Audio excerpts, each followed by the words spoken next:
तो साथियों, the disruptor के तीसरे एपिसोड में आप सभी का स्वागत करता हूँ। मेरा नाम है बी बुचर। मेरे साथ जुड़ चुके हैं थर्मोडोरियन जी, नेपोलियन जी और किलुइस जी। हमेशा की तरह सभी लोगों का हार्दिक स्वागत है और हमारे व्यूअर्स का मैं स्वागत करना चाहता हूँ। नमस्कार।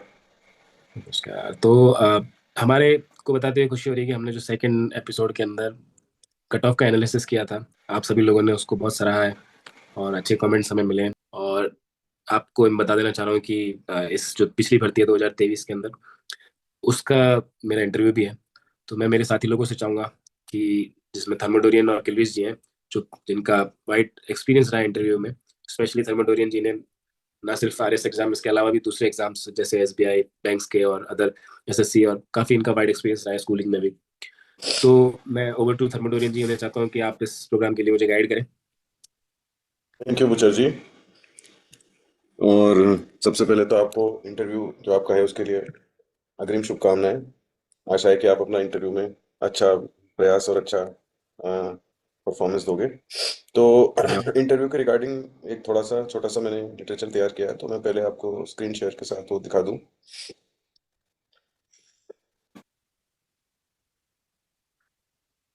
क्या आपको दिखाई दे रहा है मेरी स्क्रीन पे? बिल्कुल सर, दिखाई दे रही है। ठीक है। तो इंटरव्यू की अपन बात करते हैं सबसे पहले। तो जो इंटरव्यू 2023 एग्जाम का है, जो हमारे बुचर जी भी दे रहे हैं, उसके लिए जो उसकी इंटरव्यू स्कीम है, ये एक इंडियन मास्टरमाइंड करके कोई न्यूज़ चैनल है जिसपे आरपीएससी ने जब भी अपना इंटरव्यू शेड्यूल डाला था, तो उसकी एक न्यूज़ की कटिंग मुझे मिली है। तो उसमें उन्होंने बताया कि वो इंटरव्यू में किस तरह का अप्रोच रखने वाले हैं। जी। तो इसके अंदर जो है, इन्होंने 2018 में जो आरपीएससी ने इंटरव्यू करवाया था उसका कुछ क्रिटिसिज्म था, जिसकी वजह से उन्होंने 2023 में कुछ चेंजेस किए हैं। और वो चेंजेस जो है वो उसके कुछ फीचर्स हैं इस तरह के कि इन्होंने क्या है, एक इवेल्युएशन पॉइंट्स बनाए हैं 10 अलग अलग क्राइटेरिया के ऊपर। चेकलिस्ट है, 10 अलग अलग क्राइटेरिया है जिसके अंदर candidates body language, knowledge of current affairs, understanding of administrative system in India and Rajasthan, communication skill and confidence. तो इस तरह से कुछ 10 क्राइटेरियाज उन्होंने उसमें रखे हुए हैं। और उनकी जो रेटिंग्स है वो रेटिंग्स भी वेरी पुअर टू एक्सीलेंट रखी हुई है। यानी कि अगर हम माने कि 5 अलग अलग कैटेगरीज हैं, जैसा कि इसमें फीचर्स में हमें आगे लिखा हुआ है, ये भी उसी न्यूज़ आर्टिकल की कटिंग है। इसके अंदर उन्होंने कुछ फीचर्स रखे हैं, जैसे कि रिटायर्ड सीएस लेवल के ऑफिसर्स जो हैं वो बोर्ड में एज एक्सपर्ट्स ज्वाइन करेंगे। और evaluation will be based on checklist across 10 parameters. अब वो जो 10 पैरामीटर हैं, वो आरपीएससी क्या रखती है वो अभी हम गेस नहीं कर सकते, लेकिन हाँ, मोटा मोटा कुछ आइडिया हमें लग सकता है कि कौन कौन से पैरामीटर्स हैं जिसके बेस पे उन्हें जज किया जा सकता है। फिर उसके बाद उन्होंने जो कैटेगराइजेशन किया है कि किस तरह से मार्क्स अलॉट किए जाएंगे, वो 5 कैटेगरी है: very poor, poor, good, very good और एक्सीलेंट। मतलब हम इसको ऐसे माने कि अगर अगर 10 क्राइटेरिया रखते हैं और 100 नंबर का इंटरव्यू और हर एक क्राइटेरिया 10 मार्क्स कैरी करता है ऑन एन एवरेज, तो जो एक्सीलेंट होगा, एक्सीलेंट क्राइटेरिया, वो मुझे लगता है 8 से ज़्यादा उसमें मार्क्स नहीं मिलेंगे। तो एक्सीलेंट के लिए 8 मार्क्स दिए जा सकते हैं, वेरी गुड के लिए 7, गुड के लिए 6, पुअर के लिए 5 और वेरी पुअर के लिए 4। अब इसके अंदर वेरिएशन बढ़ सकता है, मतलब ये 3 से 8 की रेंज भी जा सकती है या 2 से 7 की रेंज भी रह सकती है। या फिर इसमें फ्रैक्शन में, मतलब 6.5 7 इस तरह से भी इस रेंज को रखा जा सकता है। लेकिन जो मुझे लगता है कि इसमें वेरी पुअर में जो है वो 2 से नीचे नहीं जाएगा और एक्सेलेंट जो है वो 8 से ऊपर नहीं जाएगा। तो यानी कि आपकी जो एक इंटरव्यू की रेंज रहने वाली है, तो इसके हिसाब से अगर हम मानते हैं, तो वो 2 से 8 के बीच में रहने वाली है, यानी कि 20% टू 80% के बीच में वो रेंज रहने वाली है। सेकेंडली, जो जी। मेरा मानना है कि वेरी पुअर जो वो 2 की रेंज है, वो एकदम एक्सट्रीम है। तो कोई बिल्कुल ही अगर किसी क्राइटेरिया के अंदर बिल्कुल ही खराब परफॉर्म करता है, तो उसे वेरी पुअर दिया जाता है। वरना कहीं ना कहीं हर एक पर्सन जो है वो एक पहले से अगर इंटरव्यू के लिए कुछ एक्स्ट्रा प्रिपेयर नहीं करता है, तो एक एक जनरल जनरल सी बात लेकर के चले तो गुड अप्रोच का बंदा होता ही होता है। इसके बाद जी। Interview report card sealed after expert consensus, ठीक है, ये ट्रांसपेरेंसी के लिए और सीक्रेसी मेंटेन करने के लिए है। Token system to randomly assign interview boards.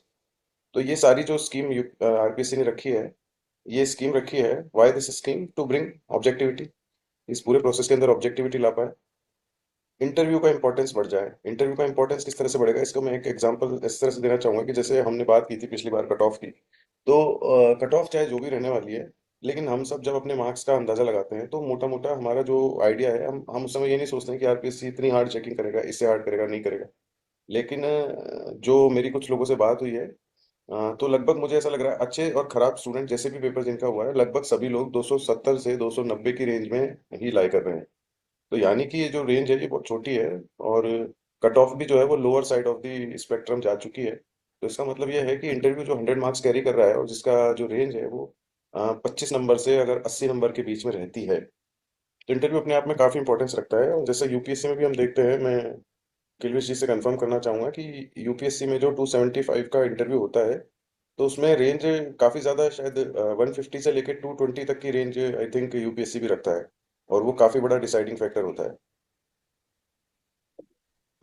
हाँ, एज सच तो रेंज कोई डिफाइन नहीं होती है, बट हाँ, जो देखा गया है अमूमन जो टॉपर के जो मार्क्स होते हैं इंटरव्यू में वो मोस्टली 160 170 180 के आसपास ही रहते हैं। और लोअर साइड का तो कोई मतलब कोई कोई कोई उसमें नीचे डाटा नहीं बॉटम नहीं मिलता। है। और अगर कोई यस। बहुत ही एक्सीलेंट होता है तो शायद वो 200 के आसपास या 220 तक जा पाए, नहीं तो नहीं जा सकता। रेयर रेयर है, 200 220 रेयर। हाँ, तो लेकिन वहां पे 170 भी, 180 मैक्स में। तो वो भी इंटरव्यू का काफी इंपॉर्टेंस रहता है, मतलब इंटरव्यू काफी डिसाइडिंग फैक्टर होता है फाइनल रैंक और फाइनल सर्विस में, जो मुझे लगता है। तो वही चीज जो है आरपीएससी के इंटरव्यू के जरिए, क्योंकि कट ऑफ जब लोअर जा चुकी है तो इंटरव्यू का ऑटोमेटिकली इंपॉर्टेंस बढ़ जाती है। तो मुझे लगता है कि ये स्कीम जो है वो काफी हद तक ऑब्जेक्टिविटी भी ले आती है, क्योंकि हर एक, अगर पैनल का मेंबर जो है हर एक क्राइटेरिया के ऊपर अपने 5 अलग अलग गिवन उस पैरामीटर्स पे उसको अगर मार्क करेगा, तो एक फाइनल एवरेज जो निकल के आता है उससे इंटरव्यू का एक अच्छा एवेल्युएशन वाला, और वो भी होलिस्टिक 5 लोगों की राय के हिसाब से, मुझे लगता है कि एक रिजल्ट निकल के आ सकता है। तो ये हमने आरपीएससी की स्कीम समझी है। अब थोड़ा सा इंटरव्यू को समझ लेते हैं कि इंटरव्यू होता क्या है और इंटरव्यू क्यों किया जाता है। तो मेरा ऐसा मानना है कि इंटरव्यू जो है वो एक डिस्कशन होता है इंटरव्यूअर और जो कैंडिडेट होता है उनके बीच में। और वो डिस्कशन क्यों किया जाता है, क्योंकि मतलब आप क्या हो और आपकी क्या राय है, मतलब हाउ एल्स वन नोज कि जो आप कैंडिडेट हो उस पोस्ट के लिए सही हो या नहीं हो। एक तो ये जो उस डिस्कशन से चीज़ें निकल के आती है। दूसरी चीज की, it is a good way to know opinions. And why opinion? Because everyone needs to have an opinion about the world.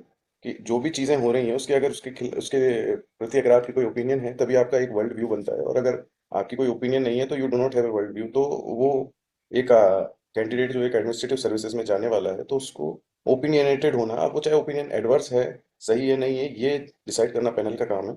लेकिन एक ओपिनियन रखना चीज़ों के प्रति ये बहुत ज़्यादा ज़रूरी है। और यही वो चेक करना चाहते हैं विद दिस डिस्कशन। और इसीलिए आपको सबसे पहले इंटरव्यू में कंफर्टेबल होना बहुत ज़रूरी है, क्योंकि अगर आप जब तक कंफर्टेबल नहीं होगे तो आप अपना जो राइट, जो नेचुरल आपका माइंडसेट है, या जो आपका जो ट्रू सेल्फ है, उसको आप शो नहीं कर पाओगे।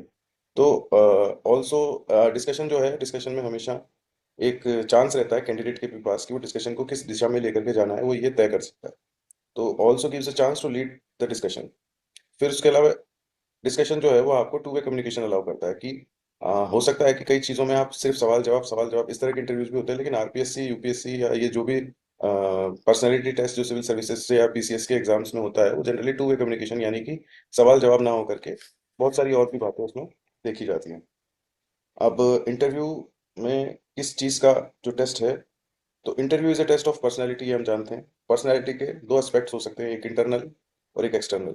इंटरनल एस्पेक्ट्स क्या होते हैं? कुछ एस्पेक्ट्स होते हैं जो विजिबल होते हैं, कुछ होते हैं जो इनविजिबल होते हैं। विजिबल एस्पेक्ट्स में क्या आता है? विजिबल एस्पेक्ट्स में जैसे आपकी बॉडी लैंग्वेज क्या है, आपका कम्युनिकेशन स्किल क्या है, कैसा है, वो चीज़ें जो आपकी पर्सनैलिटी की इंटरनल है, लेकिन सबको दिखाई देती है, विजिबल है, जिसके बारे में लोग आपको देख करके जज कर सकते हैं। आप मतलब वो जो चीज़ें हैं, वो जो जैसे कि बॉडी लैंग्वेज है। अब ये मैंने इस पे कुछ ये जो चीज़ें लिखी हैं, 1 मिनट के लिए आप इसको छोड़ दीजिए, पर बॉडी लैंग्वेज जो है वो व्यक्ति की जैसी है वो वैसी ही रहनी है लगभग, उसमें कोई बहुत ज़्यादा चेंजेस नहीं आ सकता।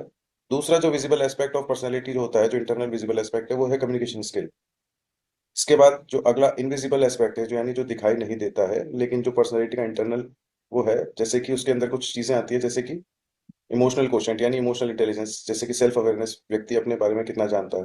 तो उसमें फिर इस तरह के क्वेश्चन पूछे जाते हैं कि ये स्ट्रेंथ वीकनेस से रिलेटेड, आपकी हॉबी से रिलेटेड, आपको अपनी नीड्स और गोल्स की कितनी क्लैरिटी है। मतलब वो जनरली आपसे इस तरह के क्वेश्चन पूछते हैं जहाँ पे हम बात करते हैं ना कि इंटीग्रिटी चेक हो रही है या ये क्या चेक हो रहा है।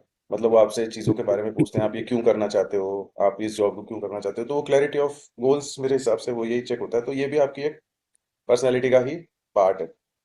उसके अलावा जो इंटरनल पर्सनैलिटी में एक चीज़ और होती है, जो आपकी प्रोफाइल होती है। प्रोफाइल के अंदर क्या आ गया? आपकी एजुकेशन क्या रही है, आपकी जॉब क्या है, आप किस जगह के रहने वाले हो, लोकेशन। तो ये जो सारी चीज़ें हैं, ये सारी चीज़ें आपकी इंटरनल पर्सनैलिटी के अंदर जो है इनहेरेंट है, उनकी चेकिंग होती है। उसके बाद एक्सटर्नल पर्सनैलिटी पे हम जाते हैं। तो एक्सटर्नल पर्सनैलिटी के अंदर वो किस तरह के क्वेश्चन या किस तरह से चेक करते हैं कि जैसे आपकी सब्जेक्ट नॉलेज, किसी भी पर्टिकुलर सब्जेक्ट को लेकर के आपकी नॉलेज क्या है, यानी कि वो आपके एग्जाम के सब्जेक्ट्स भी हो सकते हैं, या वो आपके कॉलेज के या एजुकेशन से रिलेटेड कुछ सब्जेक्ट्स जो आपने तब पढ़े हैं वो भी हो सकते हैं। फिर उसके अलावा करंट अफेयर्स जिसको हम बोलते हैं, लेकिन ये करंट अफेयर्स से ज़्यादा मुझे लगता है कि general awareness of the world ज़्यादा इसको कहा जाए तो बेहतर होगा। लेकिन एकेडमिक सेंस में हम बात करते हैं तो इसलिए हम करंट अफेयर्स की बात कर लेते हैं, क्योंकि जनरली जो दुनिया में चीज़ें हो रही है वो करंट अफेयर्स में जो अभी चल रहा है इंपॉर्टेंट है, मतलब रिसेंट टाइम्स में उनको ज़्यादा फोकस किया जाता है। लेकिन इसका ये मतलब नहीं है कि सिर्फ करंट अफेयर्स ही, वो जनरल अवेयरनेस पॉइंट, जैसे कि जो चीज़ें करंट अफेयर्स में यानी या मैगजीन्स में न्यूज़पेपर्स में कवर नहीं हो रही है, लेकिन ऐसे लॉन्ग टर्म फिनोमिना है जैसे क्लाइमेट चेंज हो गया, तो वो लगातार चलने वाली चीज़ें हैं, लेकिन वो जनरल अवेयरनेस का पार्ट है, तो वो उस तरह की चीज़ें भी पूछी जाती है। उसके अलावा आपकी पर्सनैलिटी के एक्सटर्नल फैक्टर्स में जैसे कि स्किल्स, कौन सी सॉफ्ट स्किल्स आपके अंदर है, या फिर आपके अंदर लीडरशिप स्किल्स है या नहीं है, तो कुछ इस तरह की चीज़ें भी वो वहाँ पे क्वेश्चंस में पूछी जाती है। इसके बाद फिर आता है presence of mind. Presence of mind के अंदर हम ये देख रहे हैं कि जैसे अभी हमारे जो आरपीएससी को हेड कर रहे हैं कर्नल साहब, वो आर्मी से रिटायर्ड हैं, और हेड नहीं कर रहे हैं, सॉरी, वो मेंबर हैं। तो वो आर्मी से रिटायर्ड हैं, और वो प्रेजेंस ऑफ माइंड को लेकर के मैंने उनके कुछ इंटरव्यू ट्रांसक्रिप्ट्स देखे हैं, तो काफ़ी इस तरह के क्वेश्चन पूछ रहे हैं, जैसे कि हम देखते हैं कि जैसे एसएसबी में क्वेश्चन पूछे जाते हैं, या फिर कोई आर्मी का जो मतलब स्ट्रिक्ट एनवायरनमेंट होता है जिसमें आपकी प्रेजेंस ऑफ माइंड ये चेकिंग की जाती है कि आपका ऑब्जर्वेशन स्किल्स कैसा है। आप जैसे ये पूछ लेते हैं आपकी शर्ट में बटन कितने हैं, आपकी पॉकेट लेफ्ट साइड में है कि राइट साइड में है, आपने पेन किस कलर का रखा हुआ है, या वो उस तरह की चीज़ें। तो और दूसरा एक सिचुएशनल आपको क्वेश्चंस दे दिए जाते हैं कि अगर आप इस सिचुएशंस में होंगे तो आप किस तरह से रिएक्ट करोगे। तो ये कुछ प्रेजेंस ऑफ माइंड का क्वेश्चन होता है। ठीक है, अब हम एक एक करके इन टॉपिक्स को डिस्कस करते हैं। सबसे पहला पॉइंट आता है हमारा बॉडी लैंग्वेज का। तो बॉडी लैंग्वेज के लिए, और ये जो मैंने चीज़ें तैयार की हैं मैंने की हैं कि हमें पता चला है कि बुचर जी का इंटरव्यू है और 5 दिन बाद इंटरव्यू है। तो 5 दिन में ये सब कुछ नहीं कर सकते, लेकिन ये बेस्ट पॉसिबल चीज़ें जो कर सकते हैं, सिर्फ उनको मैंने इसमें शामिल किया है कि लास्ट टाइम में किस तरह से आप अबव एवरेज रह सकते हो इंटरव्यू के अंदर। बाकी इंटरव्यू की तैयारी एक 6 महीने साल भर का तो प्रोसेस है ही एटलीस्ट, तो इतना हल्का भी नहीं है कि, बट फिर भी ठीक है। और मैं मान रहा हूँ कि ये काफ़ी टाइम से इंटरव्यू की प्रिपरेशन कर भी रहे हैं, इंटरव्यू डेट तो है, लेकिन जैसे मॉक वगैरह दे ही रहे हैं, और थोड़ा हॉबी वगैरह पे भी इन्होंने काम किया है। तो बॉडी लैंग्वेज के लिए सबसे पहले जो दृष्टि वगैरह के कुछ वीडियोस मिल जाते हैं यूट्यूब पे, उनके इंटरव्यूज को देखा जा सकता है, उनके टॉपर्स को। उनमें उनका स्माइल, उनका nod, hand movement, natural flow, किस तरह से बात कर रहे हैं, किस तरह से नहीं कर रहे हैं, इन बहुत सारी चीज़ों को आप कॉपी कर सकते हैं डायरेक्टली। और काफ़ी हद तक वो क्या है, पर्सनैलिटी न्यूट्रल भी होता है, मतलब हर एक की पर्सनैलिटी पे सेटल हो जाती है वो चीज़ें। जनरली आपका अगर अग्रेसिव मूवमेंट है, या फिर अगर आप नहीं समझ पा रहे हो कि मुझे किस तरह से रिएक्ट करना चाहिए, तो उससे अच्छा है कि आप अपने आप उन चीज़ों को सीधे सीधे कॉपी कर लो, उसमें से कुछ कुछ चीज़ें आपको जो है वो बेनिफिट दे सकती है। उसके बाद कम्युनिकेशन। बुचर जी कुछ कहना चाहते हैं? हाँ, नहीं नहीं, आप कंटिन्यू कीजिए, आप सही कह रहे हैं बिल्कुल। हाँ।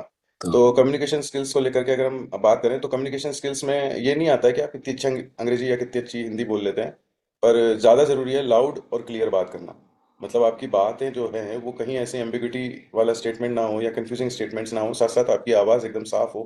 आप थोड़ा सा लाउड भी बोलें, ऐसा नहीं उनको करना पड़े बार बार कि आपको रिपीट करने को बोलें, क्योंकि उन चीज़ों का नेगेटिव इम्पैक्ट जाता है। और आप एक क्लोज इन्वायरमेंट में बैठे हुए हो, तो you are not suppose to, मतलब आप चिल्ला नहीं सकते, लेकिन आप एकदम इतना धीरे भी नहीं बोलो, आप एक डिसेंट मेंटेन पिच करके, और उस पिच में जो कि कॉन्फिडेंट भी लगे लेकिन एग्रेसिव ना लगे, तो इतना लाउड और क्लियर साफ साफ शब्दों को बोलना ये बहुत ज़रूरी होता है। मेरे हिसाब से आधा कम्युनिकेशन का काम तो यही हो जाता है, कि बहुत लोग जो है वो इतना भी नहीं कर पाते।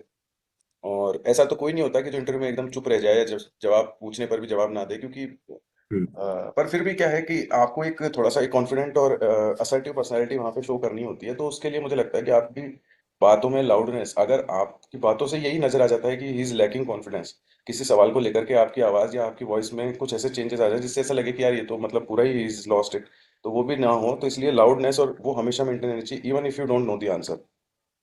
उसके बाद हम्म, प्रोफाइल जो होती है आपकी, यानी एजुकेशन, आपकी जॉब और आपकी लोकेशन, इन चीज़ों को पूरा अच्छे से थॉरोली तैयार कर ही लेना चाहिए, और ये आप कर चुके होंगे मेरा ऐसा मानना है। और लेकिन इनको कंप्लीट करने का कभी कोई अंत भी नहीं है, तो एक बेसिक डिसेंट सा इन्फो तैयार करके और उतना करके चले जाओ, काफ़ी है। उसके बाद जो इनविजिबल एस्पेक्ट्स हैं, जैसे सेल्फ अवेयरनेस में आप अपने आप को कितना जानते हो। तो इमोशनल क्वेश्चन अगर आपका अच्छा होगा, तभी होगा जब आप खुद को जानते होंगे, तभी आप दूसरों को समझ सकते हो। और ये सब हम एथिक्स में पढ़ते ही हैं कि कंपैशन और ऑनेस्टी और इमोशनल क्वेश्चन जो है एडमिनिस्ट्रेटर के लिए कितना ज़रूरी है। तो यस। वो चीज़ें तो नेचुरल हैं मेरे हिसाब से, और इसको आप कुछ नया कर नहीं सकते अब इसमें इतने कम समय में। तो ये तो होती हैं जो लॉन्ग टर्म से, अगर आप खुद को जानने के लिए प्रयासरत हो, या फिर आप इस तरह की प्रैक्टिस करते रहते हो, तो जैसे जनरली कुछ लोग जो मेडिटेशन वगैरह करते हैं, तो उनका ये पॉइंट काफ़ी स्ट्रांग रहता है। तो बाकी शॉर्ट टर्म में तो यही है कि स्ट्रेंथ वीकनेस अपनी पता हो, और जनरली 5-5 या 3-3 इंटरव्यू में पूछी जाती है, तो उनको पता रखना ही चाहिए। वीकनेसेस ऐसी होनी चाहिए जो भी आपकी स्ट्रेंथ को ही मजबूत करती हो। वीकनेस मतलब वीकनेस ऐसी नहीं होनी चाहिए कि अगर आप ये बोल रहे हो इंटरव्यू में कि सर जी मैं तो लेजी हूँ, या फिर मतलब अ, कुछ भी अगर ऐसी बात जो नेगेटिवली इम्पैक्ट कर सकती है, तो उस तरह की बातें नहीं करनी चाहिए। कि इतना ऑनेस्ट, एक ऑनेस्टी अच्छी बात है, लेकिन ऑनेस्टी के साथ साथ कैंडिडेट को स्मार्ट भी होना चाहिए कि क्या नहीं बोलना है। क्योंकि ये कुछ ऐसे जो ह्यूमन टेंडेंसीज हैं, आलस होना, लालच होना, ये सब में होता है, लेकिन इसको मैनेज करा जा सकता है, या फिर इसको आप बहुत ही स्मार्ट तरीके से दूसरे शब्दों में कह सकते हो। तो वो एक्चुअली में आपका वहाँ चेक हो रहा है। ये नहीं चेक हो रहा है कि आप कितने ईमानदार हो, जी साहब मैं तो झूठ भी है ना बिल्कुल नहीं बोलता, और कितना कैसा भी हो सच बोलना है तो बोलना ही है, वो बिल्कुल एकदम एक्सट्रीम पे भी नहीं जाना, मेरा ऐसा मानना है। उसके बाद हॉबी की हम एक बात करेंगे कि हॉबी जो है वो आपकी ऐसी होनी चाहिए जिसको आप कम से कम साल भर से तो प्रैक्टिस कर ही रहे हो। अगर ऐसी हॉबी नहीं है, या एक तो हॉबी वो होनी चाहिए जिसको आप हमेशा ही प्रैक्टिस करते आए हो, लेकिन अगर आपको तैयार करने वाली हॉबी है कि एग्जाम के लिए कोई हॉबी बोलनी है, तो कम से कम ऐसी हॉबी हो जिसको आप प्रैक्टिस भी करते हो। ऐसा नहीं है कि बस आपने कोई स्पोर्ट्स खेलते हो तो उस स्पोर्ट्स को बना दिया, जैसे बैडमिंटन आपको खेलना पसंद है, आपने उसे हॉबी बना दिया, तो फिर उसके बाद आपको उसके बारे में चीज़ें नहीं पता है, तो फिर वो आपको नेगेटिवली इम्पैक्ट करेगा। और हॉबी को रेस्ट्रिक्ट नहीं रखना चाहिए बुक्स, स्पोर्ट्स, मूवीज, इन तक ही। इसके बहुत सारे आयाम हैं हॉबी के, और आप जो चाहे आयाम और जो चाहे एकदम पर्टिकुलर, एक पर्टिकुलर टॉपिक, छोटे से छोटे टॉपिक में भी हॉबी पे आप जा सकते हो। मतलब अगर किसी को एक पर्टिकुलर राइटर के, किसी एक पर्टिकुलर जॉनर के, एक पर्टिकुलर टाइप के नॉवेल्स पढ़ना पसंद है, तो वो इतना पर्टिकुलर नीश में जाकर के भी अपनी हॉबी बता सकता है, और वो भी एक हॉबी हो सकती है। ये नहीं कि बुक्स पढ़ना पसंद है तो फिर अब आप मतलब किस तरह की बुक्स है, क्योंकि बुक्स से पढ़ना एक हॉबी इसलिए नहीं हो सकती कि ये तो ऐसी बात हो गई कि मतलब, क्योंकि एक टाइम में book was way of information, तो जब सारी इंफॉर्मेशन ही बुक्स के जरिए आ रही है तो वो एक हॉबी नहीं, वो तो काम है। हॉबी हो सकती है कि कोई एक पर्टिकुलर टाइप की बुक्स पढ़ना, या कोई एक पर्टिकुलर टाइप की जैसे कॉमिक बुक पढ़ना या कॉमेडी वाली बुक्स पढ़ना, तो ठीक है। उसके बाद क्लैरिटी ऑफ नीड्स और गोल्स के अंदर आपको ये पता होना चाहिए ये नौकरी आप क्यों कर रहे हो, वो नौकरी आप क्यों छोड़ रहे हो, पुरानी नौकरी में क्या कमियां थी, प्राइवेट में क्यों नहीं जाते, जो इस तरह के क्वेश्चन होते हैं जनरली। तो बाकी मैं और अदर मेंबर से भी रिक्वेस्ट करूंगा कि इन चीज़ों से रिलेटेड अगर आपके दिमाग में भी कोई और क्वेश्चन आते हैं तो आप शेयर करो, जैसे क्लैरिटी ऑफ नीड्स को लेकर के और भी क्वेश्चन है जो मैंने बताया उसके अलावा। धन्यवाद थर्मोडोरियन जी। मैं तो अभी कैंडिडेट हूँ, तो मैं चाहूंगा कृष जी आप इसमें कुछ अपनी राय दें, अभी तक जो डिस्कस हुआ पॉइंट उसमें। बुचर जी, आपको बहुत बहुत बधाई, शुभकामनाएं मेरी तरफ से। धन्यवाद। और बाकी मेरा इंटरव्यू को लेके कुछ मेरा अपना मानना है, आप उनको शायद चाहे तो लें, अदरवाइज जो सबसे पहली चीज जो मैं कहना चाहूंगा, इंटरव्यू इंटरव्यू हम बार बार यूज जो वर्ड इंटरव्यू करते हैं, मैं आपको बता दूं यूपीएससी ने इंटरव्यू वर्ड को ही हटा दिया, अपने हम्म। अपने इवेल्युएशन उस पूरे उसमें से ही हटा दिया। इंटरव्यू यूपीएससी यूज करती पर्सनैलिटी टेस्ट, इंटरव्यू कहीं लिखा हुआ नहीं है यूपीएससी के कुरिकुलम में, only that is the personality test. अब पर्सनैलिटी टेस्ट, अब पर्सनैलिटी को लोग समझते हैं जैसे थर्मोडोरियन जी ने बहुत अच्छे से बताया पूरा उसको हैवी सा, बट मेरा थोड़ा सा व्यू ये है कि इन सब चीजों में अगर हम इमोशनल टर्मिनोलॉजी में फंस गए ना, तो हम शब्दों में फंसे रह जाएंगे, हम परफॉर्म कैसे करेंगे। ये जो टाइम है, जो पर्सनैलिटी इज ए फिनोमिना जो रात दिन में महीनों में नहीं बनती है, पर्सनैलिटी के लिए सालों लग जाते हैं, इवन पूरा एक लंबा टाइम लग जाता है जब जाके पर्सनैलिटी बनती है, उसमें अपन चेंजेस करने चाहें वो मेरे को नहीं लगता है कि पॉसिबल है। बिल्कुल बिल्कुल, सेकंड हमने चीज, पढ़ा है साइकोलॉजी में कि पर्सनैलिटी जो है वो शॉर्ट टर्म में चेंज नहीं होती है। नहीं सर, इवन अब ये भी है कि पर्सनैलिटी, सर वो रीजन है आपका, मतलब वो आपका आउटकम है नेचर और नर्चर का, जिसमें नेचर का रोल 60%। सो एग्जैक्टली exactly, अब मैं बिल्कुल। आपको बताऊं, मैंने एनडीए का जो एसएसबी की बात हुई थी मैंने वो दे रखा है, वो बहुत ही अच्छे उम्दा लेवल के साइकोलॉजिस्ट उस इंटरव्यू को लेते हैं।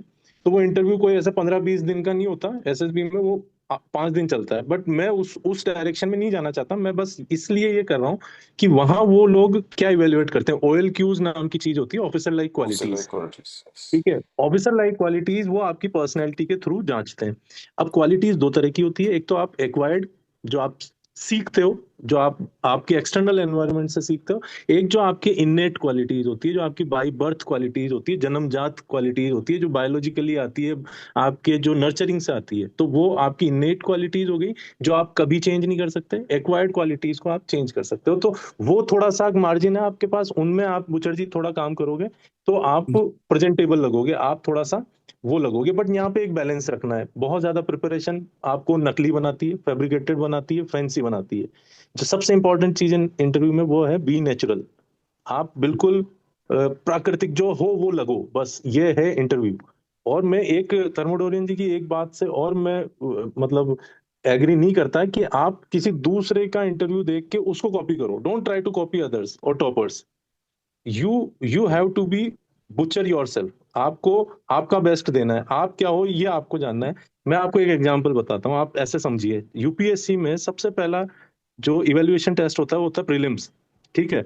उसका जो विड्थ है वो everything under the sun is the syllabus of prelims, but depth होती है थोड़ी सी, ज्यादा डेप्थ में नहीं होते क्वेश्चन। फिर आप मेंस में जाओ, जीएस का सिलेबस, जीएस में सिलेबस की जो विड्थ है वो थोड़ी कम होती है पर डेप्थ बढ़ती है। फिर ऑप्शनल पे जाओ तो वो सब्जेक्ट, पूरा एक सब्जेक्ट की विड्थ रह जाता है, उसमें डेप्थ बहुत अंदर घुस घुस जाते हैं ऑप्शनल में। फिर आता है ऐसे, मतलब अब आप एक ही टॉपिक पे 250 शब्द बताओ, तो वो आप देख रहे हो कि चरणबद्ध तरीके से वो आपकी डेप्थ नॉलेज, एनालिटिकल नॉलेज जानना चाहिए। अब वो आता है ऐसे के बाद आता है वो इंटरव्यू।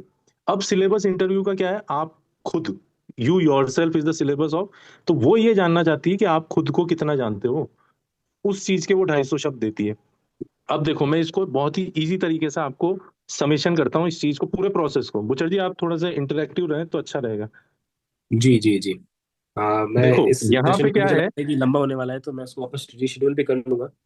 तो हाँ अभी आप आप कंटिन्यू एक, कीजिए। मैं शॉर्ट में बता देता हूँ। देखो इंटरव्यू पूरा गेम ये है कि आपका टेस्ट क्या करना है, वो एक लिस्ट है। आप में से क्या जांचना चाह रहा है वो एक लिस्ट है। और कैसे वो क्वालिटीज वो कैसे जांचेगा, वो टूल्स की एक लिस्ट है।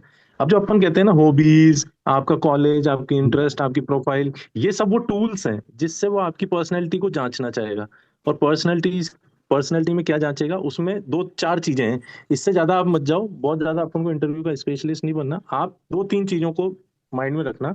एक तो वो जानबूझ का आपको स्ट्रेस सिचुएशन में डालेंगे, मतलब वो आपसे ही क्वेश्चन पूछते पूछते इतना टिपिकल लेवल पहुंच जाएंगे जहां आप घबरा जाओ, स्ट्रेस में आ जाओ।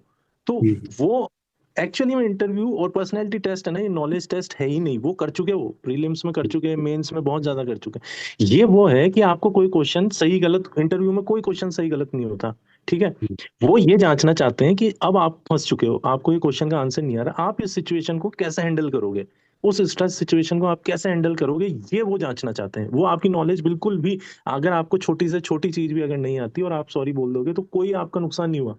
आपका हम्म, नुकसान तब होगा जब आप वहां घबरा जाओगे, आप पैनिक कर जाओगे, आप मतलब आपका बॉडी लैंग्वेज खराब हो जाएगा, स्वेटिंग कर जाओगे, आप घबरा जाओगे, आप फबल कर जाओगे, आपकी वॉइस जो अगर दूजने लगी तो वो चीज आपकी नेगेटिव जाएगी। क्वेश्चन का नहीं आना, नॉलेज का नहीं होना, वो तो वो कर चुके हैं प्रीलिम्स में, मेंस में बहुत हम्म, अच्छे तरीके से वो इवेलुएट कर चुके हैं। वो अब ये जांचना चाहते हैं कि आपको, वो क्या करेंगे, आपको एक क्वेश्चन आ गया, उसी में से हम्म, दूसरा बनाएंगे, तीसरा बनाएंगे, चौथा बनाएंगे, ऐसी जगह ले जाएंगे कहीं तो रुकेगा तू। वो ये हम्म, करेंगे कि आप कहीं तो रुकोगे, और वहां रुकते ही अगर आप फंस गए और आप फबल कर गए तो आप नेगेटिव हो गए। क्वेश्चन नहीं आना आपको नुकसान नहीं देगा, क्वेश्चन नहीं आने पे जैसा आप गलत रिएक्ट कर गए तो वो आपको करेगा। तो एक जो पहली इंपॉर्टेंट चीज है वो तो आप स्ट्रेस सिचुएशन को कैसे हैंडल करते हो इस पे काम कर लेना।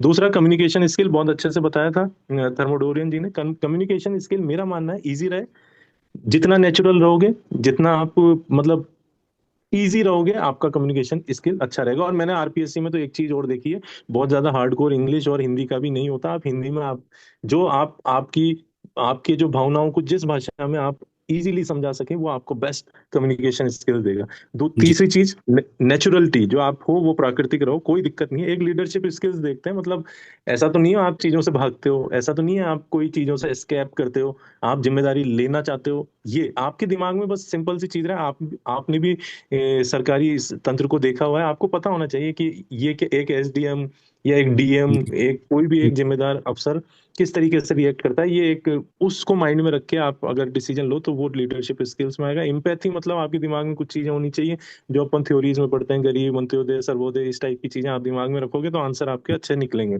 एक वैल्यूज, जो आपके अंदर की जो वैल्यूज है, जो ह्यूमन वैल्यूज है, जो अपन पढ़ते हैं, बट पढ़ाई वाली चीजों को साइड में रख देना। जो आपकी इननेट क्वालिटीज है, जो आपकी जो आपका बेस्ट है, वो आप नेचुरल तरीके से बाहर निकालो। ये एक जी। दो चीज। हाँ, एक ठीक लास्ट है। में मैं एक इम्पॉर्टेंट चीज और मैं बताऊं, जी जो मैंने कई लोगों से सुना। इंटरव्यू आप खुद चलाने का ट्राई करो, आप इंटरव्यू को खुद चलाओ। Don't get trapped in their zone. वो आपको खींच के उस जोन में लेके जाना चाहेंगे जहां आप अनकंफर्टेबल हो जाओ। आपको हम्म, स्मार्ट वे में, स्मार्टली उनको उस जोन में लेके आना है जो आपका जोन है, और ये बात उनको पता भी नहीं चले कि आप स्मार्ट खेल रहे हो। आप इस तरीके से अपने वो मतलब आप ऐसे शब्द फेंक दो किसी भी स्टेटमेंट के लास्ट में कि वो उसी शब्द से नेक्स्ट क्वेश्चन पूछे, और वो आपने डेलिबरेटली बोला है वो शब्द, और वो आपका जोन है। तो ट्राई, ये एक साइकोलॉजिकल चीज है कि आप चाहते हो, उस पे बात हो रही है। जी। और अगर आप सिर्फ मैकेनिकल तरीके से, उसने क्वेश्चन पूछा आपने जवाब दिया, उसने क्वेश्चन पूछा, ये हम्म। मैकेनिकल अगर क्वेश्चन आंसर, फिर वो अपने जोन में खेलेंगे, क्योंकि आपने हम्म। उनको मौका ही नहीं दिया। आप तैयार करके जाओ 2-4 टॉपिक, 5-10 टॉपिक, और आप उनको खुद जाके बोलोगे आप इनमें से पूछो मेरे को, ये मेरा जोन हम्म। है। तब उनको मजा आएगा, वो पूछेंगे, और उसमें आपकी एक्सपर्टीज ऑलरेडी है। तो हम्म। आप खुद मतलब उसको खुद चलाओ इंटरव्यू को, उनको मत चलाने, उनको मौका मत दो। वो ट्राई करेंगे आपको इधर खींचने, बस यही है हम्म। रस्साकशी। 15-20 मिनट वो ट्राई करेंगे आपको अनकंफर्टेबल जोन में डालने का। आप उनको मतलब स्मार्ट वे में आपके कंफर्टेबल जोन में ले जाओ। जितना टाइम आप आपके कंफर्टेबल जोन में रहोगे, वो आपके प्लस होते जाएंगे, और जितना टाइम आप अनकंफर्टेबल जोन में जाएंगे, वो मार्क्स माइनस होते जाएंगे। तो वो नेट रिजल्ट आता है इंटरव्यू का। और कुछ भी नया नहीं करना, कुछ भी नया नहीं देखना, बस आप अपनी चीजों पे ही मनन करो, आप खुद का ही मनन करो, खुद की पर्सनैलिटी को ही सोचते रहो।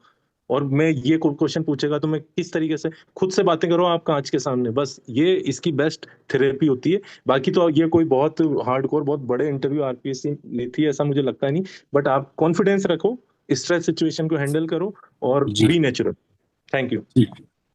ठीक है, तो किलेश जी, आपने जैसे हाँ बताया कि स्ट्रेसफुल सिचुएशन को मैं ना जाने की कोशिश करते हुए मुझे थोड़ा सा नेचुरल आउटलुक अपनाना है, और कोशिश करना है कि जो मेरे जोन है जहाँ पे मैं बेस्ट परफॉर्म कर सकता हूँ, तो ऐसे कीवर्ड्स आंसर्स के लास्ट में छोड़ दिए जाएं। जैसे अगर मैं टेक से भी हूँ तो मैं टेक्नोलॉजी, आर्टिफिशियल इंटेलिजेंस मुझे आती है, तो मैं लगभग हर फील्ड के अंदर ये यूज़ कर सकता हूँ कि सर मैं टेक्नोलॉजी का यूज़ आप जानबूझ के वो करूँ। शब्द लेके आओ, ताकि वो जी उनसे जी। आगे का क्वेश्चन पूछे, और उसमें आप कंफर्टेबल रहो। जी, और दूसरा आपने बताया कि जहां आप नहीं आंसर दे सकते वहां क्षमा और सॉरी बोल के आप उसको उस जोन में ना ले जाने दें कि जहां आप फंबल हाँ करें, नहीं, जहां आप अगर अनकंफर्टेबल हो। आपको लाइन से 5 क्वेश्चन भी नहीं आए, लाइन से जी। आप ये मान के चलो कुछ बिगड़ा ही नहीं है आपका। जी। अगर आपने बहुत ही अच्छे से हैंडल कर लिया, नहीं बिगड़ता। ये नॉलेज का जी। टेस्ट है ही नहीं। अगर नॉलेज का टेस्ट होता तो एक आपको फिर से एक पेपर पेन दे देते, और फिर आपको आंसर टिक करने रहते। ये नॉलेज टेस्ट नहीं है। बिल्कुल सर, बिल्कुल। तो अब मैं देख पा रहा हूँ कि थर्मोडोरियन जी और किलविश जी लगभग आप लोग एक ही बात कह रहे हैं। आप थर्मोडोरियन जी ने भी कुछ ऐसी चीजें बताई हमें कि पर्सनालिटी पे किस तरीके से इम्प्रूव किया जा सकता है। हाँ, तो कंटिन्यू करते हैं। तो अभी तक इंटरनल फैक्टर्स और एक्सटर्नल जो पर्सनैलिटी ट्रेट्स हैं वो अभी हमने पहले बात कर ली, सब्जेक्ट नॉलेज, करंट अवेयरनेस, तो इसके बारे में अब बहुत ज़्यादा कुछ किया जा नहीं सकता है। और स्किल्स जो है, leadership skills, critical thinking, problem solving, ये इन जनरली उन क्वेश्चंस के जरिए पूछी जाती है जिसमें आपको सिचुएशनल प्रॉब्लम दे दी जाती है, या फिर किसी इस तरह की प्रॉब्लम के बारे में डिस्कस किया जाता है जो आपको उसी समय वहीं बैठ करके सॉल्व करनी होती है बेसिकली। ऐसा in general R S RPSC के क्वेश्चंस में के इंटरव्यूज में ऐसे क्वेश्चंस कम ही होते हैं। पर अगर मान लो ऐसा कोई क्वेश्चन आ भी जाता है, तो उसमें जी। आपको मेरे हिसाब से ये करना होता है कि ये थिंकिंग आउट लाउड वाला प्रोसेस करना होता है, यानी कि आप आंसर देने की थर्मोडोरियन जगह। जी, हाँ मैं आपसे पूछना चाहता हूँ कि ये जो जिस तरीके के क्वेश्चन पूछे जा रहे हैं या पूछे जाते हैं, कि आपके शर्ट में कितने बटन होंगे, आपका ये पैंट हाँ की साइज हाँ कितनी है, हाँ। तो आपको मतलब इन सब चीजों से वो आपका प्रेजेंस ऑफ माइंड चेक कर रहे हैं। इस पे मैं आ रहा हूँ, जी। इस पे मैं आ रहा हूँ। हाँ, अभी मतलब जनरली। अगर किसी को नहीं पता तो वो उसका क्या दोष है, मतलब वो हाँ, उसको वो कैसे हैंडल करे। वो मेरे इसमें आगे है प्रेजेंस ऑफ माइंड्स के क्वेश्चंस, जी। उसमें मैं बताता हूँ आपको उसको किस मेरा जो मानना है उस पर किस तरह से अप्रोच जानी चाहिए। तो नहीं, जैसे जैसे। मेरा कंसर्न पूरा ये था, क्वेश्चन पूरा ये था कि हमें अकबर बीरबल थोड़ी बनना है वहां, कि भाई आपको नहीं, खुश करने के लिए हम इसमें इसमें आप मेरा खुश हो ये जाए। है कि देखो, मैं जैसे आपको एक आपने चीज शर्ट बताऊं, का बटन मैं आपको बता और ही देता हूँ, चलो उस पर पहले आ ही जाते हैं, बात वो अगर कर ही रहे हैं तो। देखो, सीधा हम्म, प्रेजेंस ऑफ माइंड का था army type shirt button question. बाहर कितनी कुर्सियां लगी हुई हम्म, हैं, बाहर कितने गमले लगे हम्म। हुए हैं, कितने पौधे हैं। अब जनरली ये जो मुझे क्वेश्चन होता ध्यान है नहीं ना, रहा। हाँ, आपको ध्यान नहीं होगा और नहीं होता एक जनरल आदमी को। और अगर आपको ध्यान है भी और आपने जवाब दे भी दिया तो भी कुछ बहुत ज्यादा कुछ इसमें कोई खास बात नहीं है।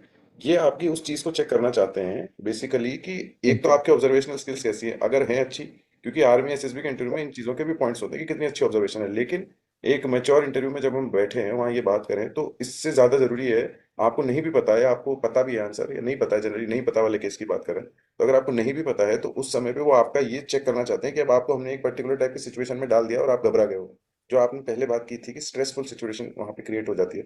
तो अगर आप, एग्जैक्टली। हाँ, तो वो आपका प्रेजेंस ऑफ यस, माइंड नहीं चेक हो रहा है, वो वहां पे आपका स्ट्रेस मतलब वो आपको स्ट्रेस सिचुएशन में डालना चाह डाल रहे हैं। रहे हैं, वो जानबूझ के आपको स्ट्रेस दे रहे हैं कि आप थोड़ा घबरा तो जाओ कि आप इनको ये जवाब तो नहीं दे पा रहे हो इनको मतलब।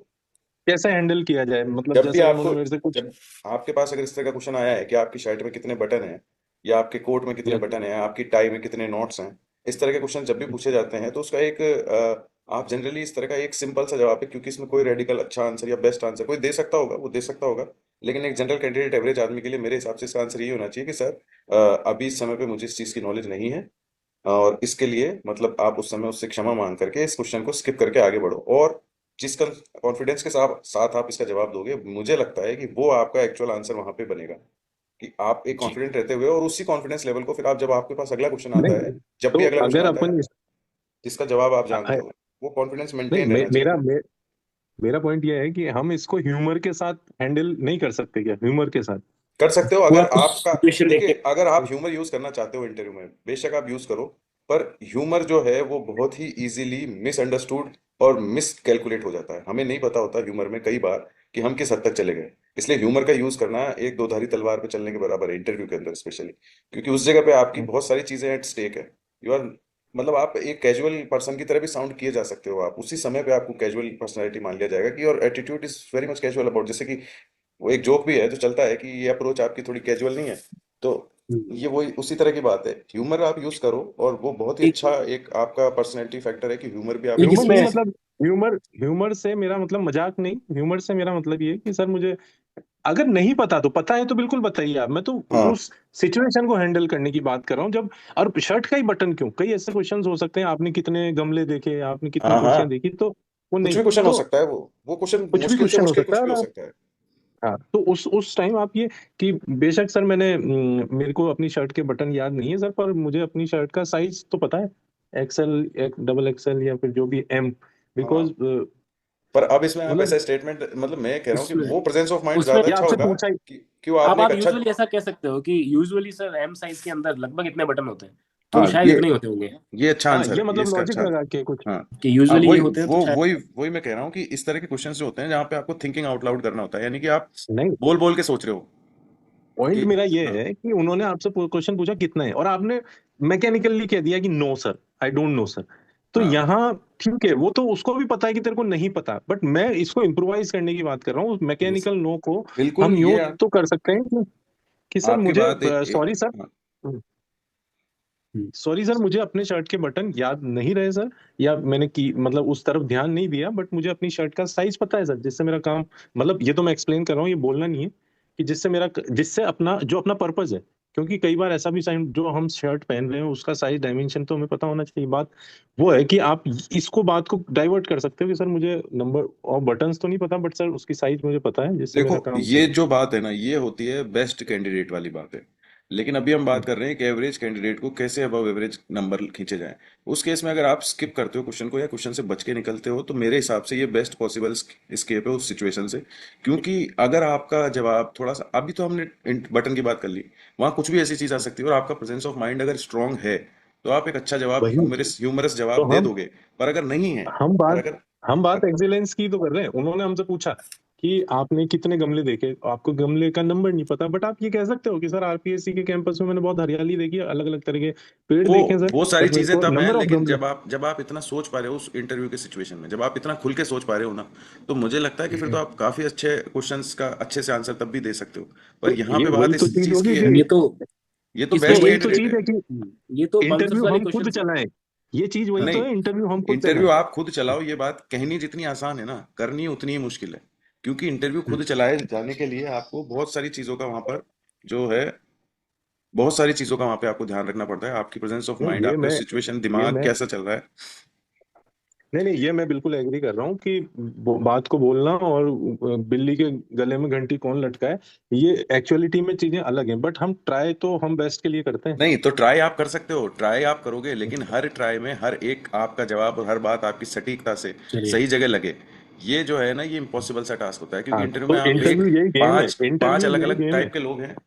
हाँ, वो गेम तो वही है, सारा गेम वही हाँ, है, दो पर धारी तलवार है, अगर हाँ आप दो धारी। बैलेंस रहते हो, आप रिस्क नहीं लेते हो, तो आपको एक एवरेज स्कोर आ जाएगा।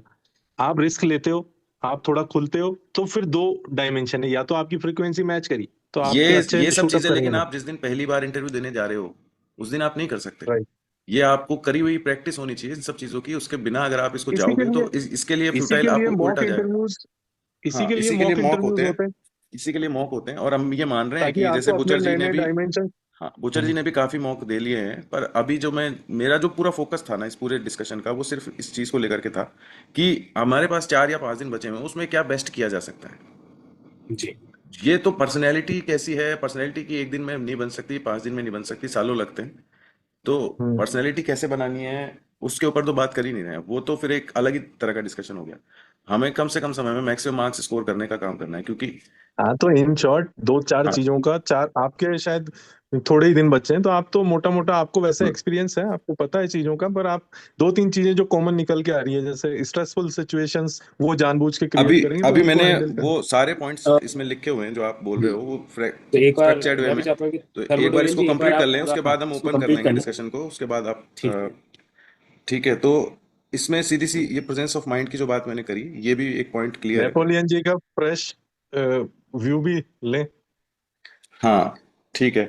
अब इसके अलावा कुछ एक लास्ट पॉइंट्स हैं जो लूज पॉइंट्स हैं, जिसको मैं आप बोल रहा एक हूँ बार कि इसको, हाँ, कंप्लीट कंप्लीट करके कर लीजिए। इसके बाद बढ़ते हैं आगे। तो लूज पॉइंट्स से मेरा मतलब ये है कि ऐसी कुछ लाइन है जो मुझे याद आ रही है मेरे एक्सपीरियंस से, जो आपको माननी चाहिए, कि जो ये लिखा हुआ, you are not invincible and can not do everything.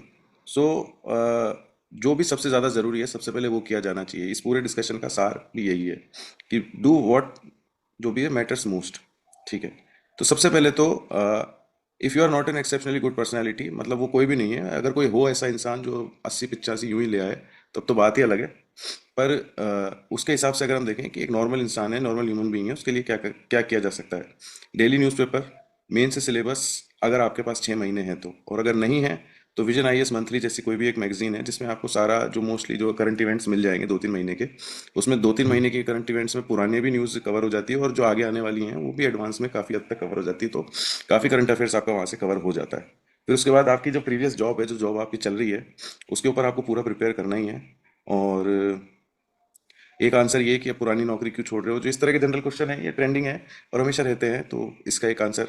फिर उसके बाद जो मैंने आपको बताया था कि कुछ चीज़ें हैं जो आप दूसरे के किसी के वीडियोस से, तो किल्विश जी को मैं इस बात पे एक ये जवाब भी देना चाहता हूँ कि ऐसा नहीं कह रहा हूँ मैं कि आप किसी को कॉपी करो, पर कुछ चीज़ें ऐसी हैं जो आप, क्योंकि आपको एग्जामिनर नहीं जानता, आपको इंटरव्यूअर नहीं जानता कि आपकी पर्सनैलिटी कैसी है, तो कुछ चीज़ें एक जनरल ह्यूमन बीइंग में जो एक्सपेक्ट करते हैं कि होनी चाहिए, लेकिन अगर आप में नहीं है तो आपको वो आ जानी चाहिए। जैसे कि स्माइल, हमेशा स्माइल करते रहो, थोड़ा सा ग्रीट कर दो, कैसे नॉड करना है, कैसे हैंड का मूवमेंट करना है, हाथों का जेस्चर, पॉइंट नहीं करना, थोड़ा सा एग्रेसिव नहीं होना, वो सारी थोड़ी बहुत चीज़ें होती हैं जो जनरली आपको किसी भी इंटरव्यू को देखोगे तो उसमें आप उनको मोटा मोटा आप कर सकते हो।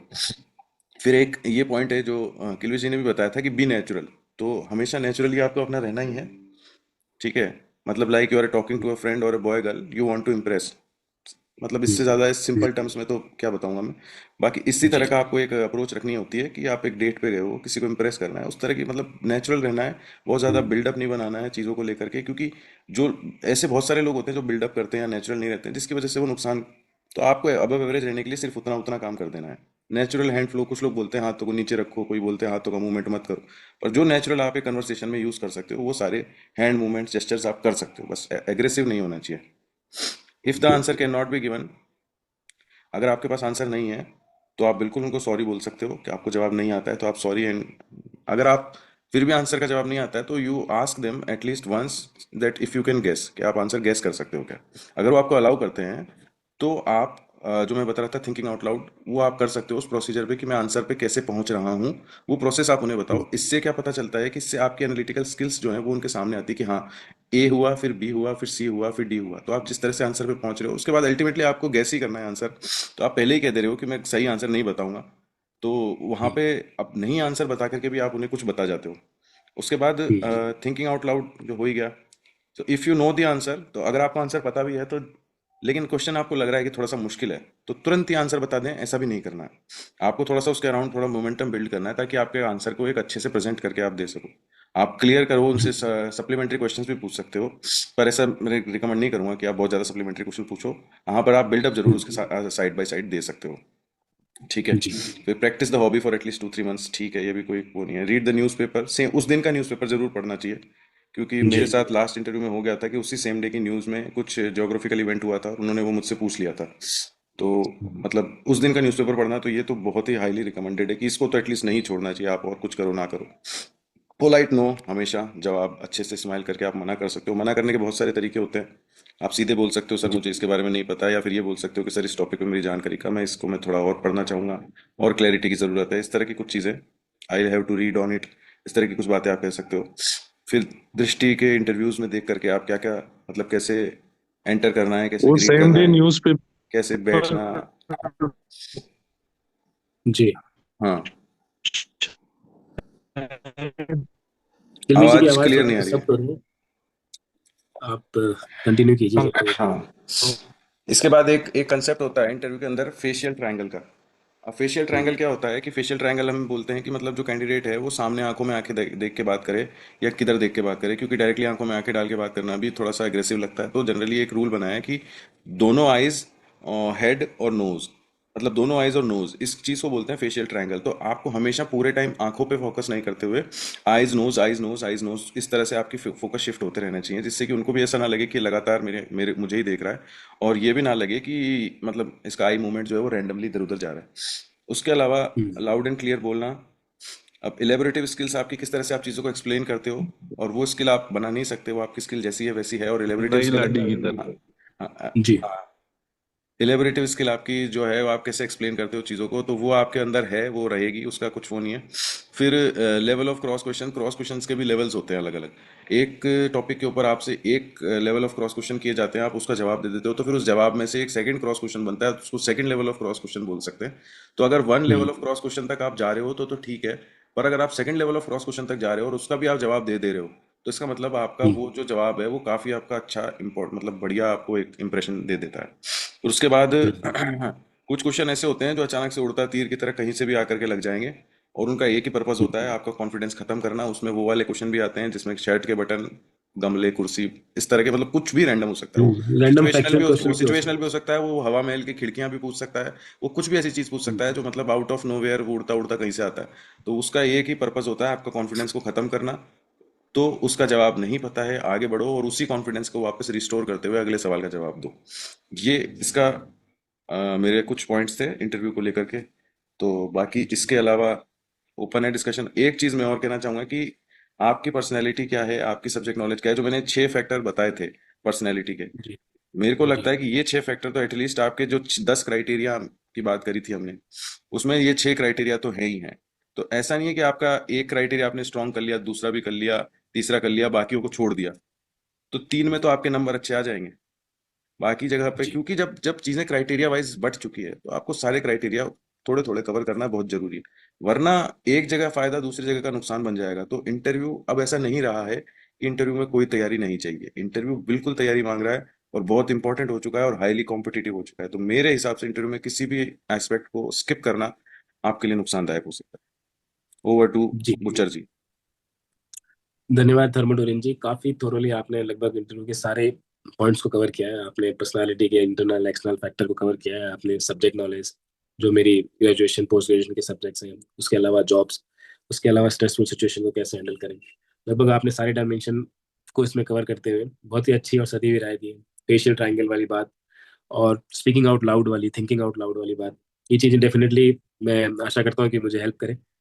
एक और मेरा क्वेश्चन था कि जैसे बाउंसर क्वेश्चन जैसे हम बात कर रहे थे, उनमें हम प्रिपेयर्ड है कि ऐसे क्वेश्चंस होते हैं और मैं उनको ठीक तरह से हैंडल कर पा रहा हूँ कि हाँ यार ये मुझे नहीं आ रहा है और थोड़ा टफ क्वेश्चन भी है, तो मैं सॉरी बोलने में भी कंफर्टेबल होता हूँ। कई बार एक ऐसी सिचुएशन आती है कि क्वेश्चन बहुत ईजी होता है और इतना ऑब्वियस होता है कि आप खुद को सोचते हो कि यार ये क्यों नहीं याद आ रहा मुझे, और हम्म। आप या तो सोचने की बड़ी कोशिश करते हो कि यार ये तो पता ही था ना, या फिर हाँ, वो या फिर वो ब्लैंक स्किल्स में चले दिमाग जाते ब्लैंक चला जाता है कई बार। तो उस समय पे हैं। आप हाँ ये कर सकते हो कि इंटरव्यूअर से, मेरे साथ हुआ था लास्ट इंटरव्यू में, उन्होंने कुछ ऐसा सवाल जी पूछ लिया था, मुझे जवाब भी आता था हल्का फुल्का, पर मैंने फिर भी उनको जानबूझ करके बोला कि सर मैं 1 मिनट का टाइम चाहता हूँ सोचने के लिए। तो इस तरह के जी। क्वेश्चंस में आप, अगर आपको लग रहा है और ऑब्वियस भी है, तो फिर भी आप सोचने का टाइम मांग रहे हो और आप उस सिचुएशन में सोच पा करके जवाब भी दे पा रहे हो, तो ये भी एक अच्छा पॉजिटिव इम्पैक्ट जाता है इस चीज का। हाँ तो कई बार ये होता है कि सोचने के लिए लंबा आपने समय लिया तो प्रेशर भी उसी लेवल पे बढ़ता जाता है। आपने एक फॉर एग्जांपल आपसे पूछा गया है कि ढूंढाड़ी की सब डायरेक्ट बतानी है, तो आपको पता था कि यार यहाँ तो थी बट क्लिक नहीं हो रही, और आपने समय लिया और फिर क्लिक नहीं हुई, नहीं तो हुई तो क्या नहीं हुई। ये रॉन्ग एक इंप्रेशन जाएगा? एक वो दृष्टि आईएएस पे रवि कुमार सिहाग का इंटरव्यू था, जो मतलब जब वो जी। आईएएस बने थे उससे पिछले साल वाला जो उन्होंने इंटरव्यू दिया था, जिस साल में वो किसी और सर्विस में गए थे। तो हाँ उसमें उनसे ना एक कहावतें पूछी थी, और वो 5 या 6 कहावतें उनसे पूछी थी, जिसके बाद वो काफी सोचने के बाद भी 2 या 3 ही जवाब दे पाए थे। फिर उसके बाद उन्होंने बाद में ही बोला था कि सॉरी सर, इससे ज्यादा मैं याद नहीं कर पा रहा हूँ अभी।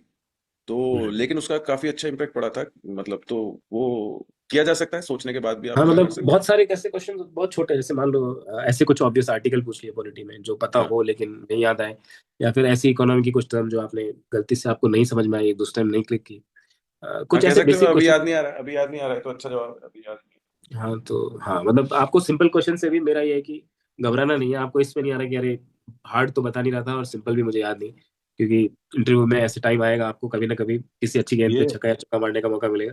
अभी याद नहीं आ रहा से बेटर है "अरे सर मुझे नहीं नहीं आता"। इस चीज को एक्सेप्ट करना, याद नहीं आ, हाँ ये एक्सक्यूज है। हाँ हाँ बट तो ऐसे सिंपल एक्सक्यूज है, पर क्वेश्चन, कोई खराबी नहीं है जवाब देने में, अभी याद नहीं आ रहा, मतलब अगर कुलदीप कोई जी ऐसी ऐसे बात है। सिंपल क्वेश्चन अगर मान लो हाँ कोई ऐसी चीज है जो आपसे बहुत ही सिंपल आर्टिकल है। के बारे में पूछा है, तो वो ऐसा आर्टिकल आपने डेफिनेटली और पढ़ा नहीं तो आ रहा होगा। वो आपको, आप उस टाइम ऑनेस्ट रहो कि सर मुझे हाँ नहीं तो आ रहा। हाँ तो तो उसका यही हाँ जवाब ठीक। दोगे आप कि सर अभी याद नहीं आ रहा, तो उसमें कोई दिक्कत नहीं है नहीं, इसमें। याद नहीं आ रहा आप एक बार यूज कर सकते हो, बट द मोमेंट आपने सेकंड टाइम यूज किया फिर वो एक्सक्यूज साउंड करेगा। हाँ ये नहीं, वो क्वेश्चन अगर बहुत ही सिंपल सिंपल क्वेश्चन आपको बार बार ही नहीं आ रहे हैं, तो वो तो तो गलत ही फिर हो रहा तो है ना, फिर वो वो तो तो वो गलत ही वो हो रहा है चीज, आपके साथ। हाँ वो तो सही भी नहीं है फिर। ये ऐसा ऑब्वियस क्वेश्चन है कि जैसे आपको आर्टिकल 14 ही याद नहीं आ रहा हो, बट ऐसा नहीं कि आपको आर्टिकल 14 पता नहीं, तो वो सच में आप नहीं तो भूले आप हो। वहां बैठ के इस तरीके से अगर आप "सर मुझे आता था, पढ़ा तो था, नहीं अभी नहीं याद नहीं नहीं आ नहीं, रहा", ये नहीं नहीं, इतना क्यों इमेच्योर बोलते हो? रिप्लाई है। इतना इतना मत नहीं। बोलो कि सर अभी याद नहीं आ रहा है, पढ़ा हुआ है पर अभी याद नहीं आ रहा है। बहुत सारी चीजें होती हैं इंटरव्यू में जो उस वक्त याद नहीं आती है, लेकिन बाहर याद आ जाती है, बहुत ही हाँ होती तो है। आप सिंपली उसको, ठीक है। और वो तो लोकल न्यूज़पेपर दैनिक नवज्योति कुछ अजमेर में आता है वो मैं जी। एग्जैक्ट मेरे को याद आ नहीं रहा, पर वो राजस्थान पत्रिका भास्कर नहीं, वहाँ कुछ और दैनिक जागरण शायद चलता है, उसको जरूर आप पढ़ के जाएं। ठीक है, तो किल्विश जो जी के अकॉर्डिंग सर मुझे लोकल वहाँ का अजमेर वाला एडिशन भी पढ़ के जाना चाहिए। हाँ, जो आरपीएससी मेंबर्स के बीच में ये फेमस पेपर है, जो मतलब हाँ कन्वेंशनली बोला जाता है कि वो पढ़ के जाना। हाँ, ये क्योंकि डिस्ट्रिक्ट वाइज ही हर किसी न्यूज़पेपर के, पत्रिका भास्कर या कोई भी डिस्ट्रिक्ट वाइज, जैसे इंडियन एक्सप्रेस का तो राजस्थान एडिशन ही आएगा जयपुर वहाँ पे, लेकिन भास्कर और पत्रिका और नवज्योति के तो अजमेर एडिशन में आएगी।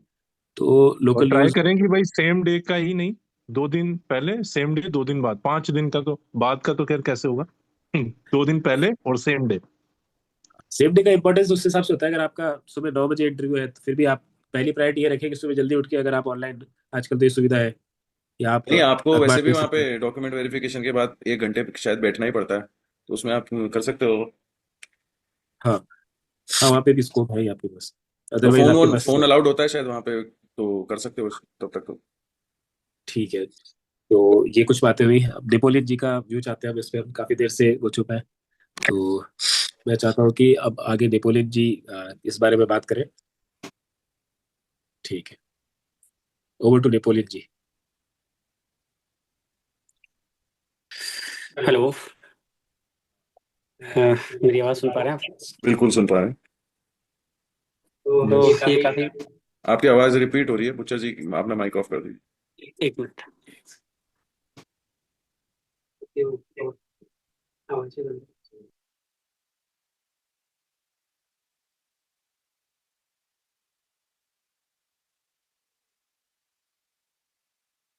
अब आ रही है आवाज?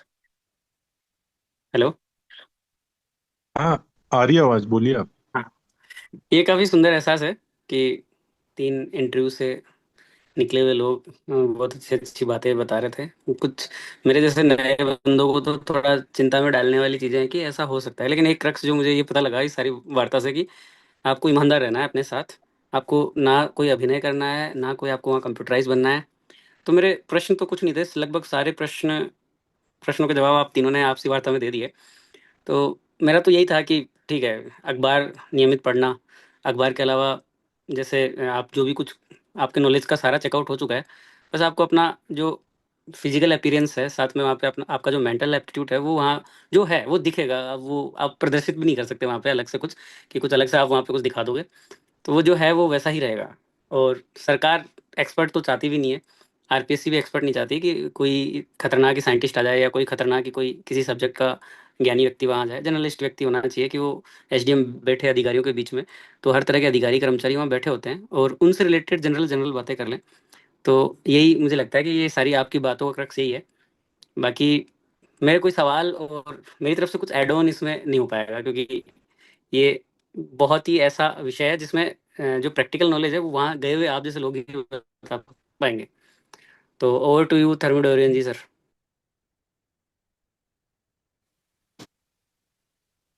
हाँ तो ठीक है, बाकी मेरे हिसाब से आज का डिस्कशन काफी हद तक हो चुका है और लंबा भी चला गया है काफी। तो हाँ, मेरा अब कंक्लूजन तो बताओ यही भाई। है, जो हमने कुछ बातें डिस्कस की उनका थोड़ा सा ध्यान रखो, और बाकी एक मॉक इंटरव्यू आप चाहो तो हम आपका रख सकते हैं, जिसमें हम तीनों लोग अपने अपने पर्सपेक्टिव से आपसे क्वेश्चंस पूछ सकते हैं। अगर आप एग्री हो तो एक दिन हम उसका बिल्कुल कर देते हैं। बिल्कुल, ये तो हम सभी के लिए एक मतलब, और हमारे व्यूअर्स के लिए और स्पेशली मेरे लिए बहुत ही बेनिफिशियल होगा। तो मैं डेफिनेटली चाहूंगा कि मैं आप सब लोग मेरा एक मॉक ले लें। तो अच्छा विचार है, जल्दी प्लान करते हैं बिफोर मेरे एक्चुअल इंटरव्यू, एक दो दिन के अंदर। Hello can we? जी। जी भूचन जी, कैन वी? आप हाँ। क्योंकि आप गवर्नमेंट सर्विस में हैं, जी तो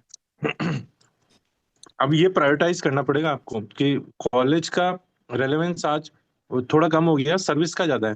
तो आप आपकी सर्विस ओरिएंटेड चीजों पे जो गवर्नेंस से रिलेटेड है उन पे मेरे को लगता है ज्यादा क्वेश्चंस आएंगे, बजाय के हाँ बिल्कुल प्रिपेयर करके जाना है आपको, पर प्रेजेंट वाली चीजों का ज्यादा रिलेवेंस, बस जी। इतना ही ऐड करना। मुझे भी यही लगता है, क्योंकि एक तो मेरा फील्ड और मेरी जो अल्मा मेटर है, और वो दोनों एक दूसरे से मतलब म्यूचुअली एक्सक्लूसिव नहीं है। मैंने ग्रेजुएशन और पोस्ट ग्रेजुएशन कंप्यूटर एप्लीकेशन में की है, और कंप्यूटर साइंस के डिपार्टमेंट में ही मैं पोस्टेड हूँ। तो ये कहीं ना कहीं मेरे लिए फायदे का सौदा है। तो मैं और भी एक सोच रहा एक हूँ पॉइंट और था मेरा, कि क्वेश्चन ज्यादा इसी कि पे आएंगे। जी कलविश। मेरा ये था कि बहुत ज्यादा बचे नहीं। मतलब अगर आप में कोई क्वालिटी है तो सिर्फ इस डर से कि यार इस चीज से मेरे से सवाल पूछ लिए जाएंगे, आप उस क्वालिटी को बताओ ही नहीं। ये आप आपके साथ इनजस्टिस करोगे। अगर आप आपकी कोई हॉबी परस्यू करते हो तो आप डरिए मत, आप बताइए उनको। जी जी। जरूरी नहीं कि आपको उस हॉबी का ए से जेड तक पता हो, पर जी आप जी करते मैं। हैं वो दिख जाएगा उनको। वो बहुत अनुभवी लोग होते हैं। जरूरी नहीं क्रिकेट खेलते हैं और लोगों के दिमाग में संशय होता है फिर क्रिकेट का कुछ भी पूछ लेगा मुझसे वो। अरे नहीं आता हम्म। मेरे को क्रिकेट खेलना, मेरी हॉबी है। अब मेरे को थोड़ी ना पता है कि 1983 में सही कैप्टन बात है, कौन था। मुझे क्रिकेट को याद करना मेरी हॉबी नहीं है। सही बात हाँ, नहीं ये जस्ट एक एग्जाम्पल था मेरा। ये है कि अगर कोई आप में खूबी है तो है। आप बताइए उस बात को, आप उससे छुपिए मत, डरिए मत। जी वो जी उनको जी। पसंद आएगी चीज। अक्सर हम यही करते हैं, प्रेजुडिस लेके चलते हैं कि साइकिलिंग मेरी हॉबी है, तो मुझे साइकिलिंग के गेम्स के बारे में अगर नहीं पता होगा तो उनका नेगेटिव इम्पैक्ट चला वो जाएगा। वो तो एक ऐसी बात हो जाती है कि इस आदमी को कैसे भी करके है ना, इसको तो फंसाना है इसकी बातों वो में, या वही इसकी तो लेके रखनी है, तो वो तो फिर उसका अंत नहीं है ना, एग्जैक्टली मतलब। हाँ। वो वही है। वो हर चीज में आपको स्ट्रेस सिचुएशन में हाँ। डालेंगे तो आप वो तो वहां कह सही है। सकते हो सर। हाँ हाँ बिल्कुल, फॉर एग्जांपल आपने क्रिकेट की डेटा सारा तैयार भी कर लिया है, कि आपने सचिन के बारे में, विराट कोहली के बारे में तैयार कर लिया, वो ब्रायन लारा पूछ लेगा। तो हाँ। नहीं नहीं नहीं नहीं, आप कि मेरी मेरी रुचि क्रिकेट खेलना है, क्रिकेट के बारे में जानना नहीं है। हाँ मतलब वो आपके लिए कहने का मतलब, ऐसी स्ट्रेसफुल सिचुएशन पे अल्टीमेटली ये सारे पॉइंट, सारा जो इंटरव्यू है, वो पूरी बातें सब कुछ एक मीडियम है टू असेस योर पर्सनैलिटी। तो आप सब लोगों की बातों से मुझे पता चला है कि मुझे बी नेचुरल क्योंकि रहना है वहाँ पे। क्योंकि अगर आप अपने डायमेंशन नहीं बताओगे तो फिर वो अपने डायमेंशन लाएंगे, जी। जो हाँ कि फिर ये। आपके लिए एनोनिमस हो सकता है। तो बेटर जी। है ना हम अपने डायमेंशंस प्रेजेंट कर दें उनको अपने से, कि लो भाई पूछो, इन एरियाज में से क्वेश्चन पूछो। तो जी इसलिए बताओ, छुपाओ मत। ठीक है, बिल्कुल बिल्कुल सही ठीक है, चीज कही आप। अभी हमारे पास तो 2 मिनट बचे हैं आखिरी। तो ठीक है थर्मोडोरियन जी, बहुत हाँ। बहुत ये टॉपिक ऐसा था कि हम इसमें चाहे दो तीन सेशन और करें तो भी कम हाँ, कम करने चाहिए अपने को। अभी तो आपका इंटरव्यू है, इसलिए अभी हम अब 5-6 दिन, जब तक आपका इंटरव्यू नहीं हो जाता, कोई और दूसरे टॉपिक पे नहीं भी जाएंगे। लेकिन करेंगे, इसके बारे में हमें आगे और डिटेल में बात करनी पड़ेगी मुझे लग रहा है। और बिल्कुल सर। व्यूअर्स से भी मैं यही कहना चाहूँगा कि आपको अगर ये हमारा डिस्कशन पसंद आया है तो इसको आप लाइक करें। इससे हमें और ज़्यादा से ज़्यादा नई चीज़ों पे बात करने के लिए प्रोत्साहन मिलता है। तो और थैंक ये यू। लोग कमेंट्स में भी हमसे या पैनलिस्ट से पूछ सकते हैं कुछ भी।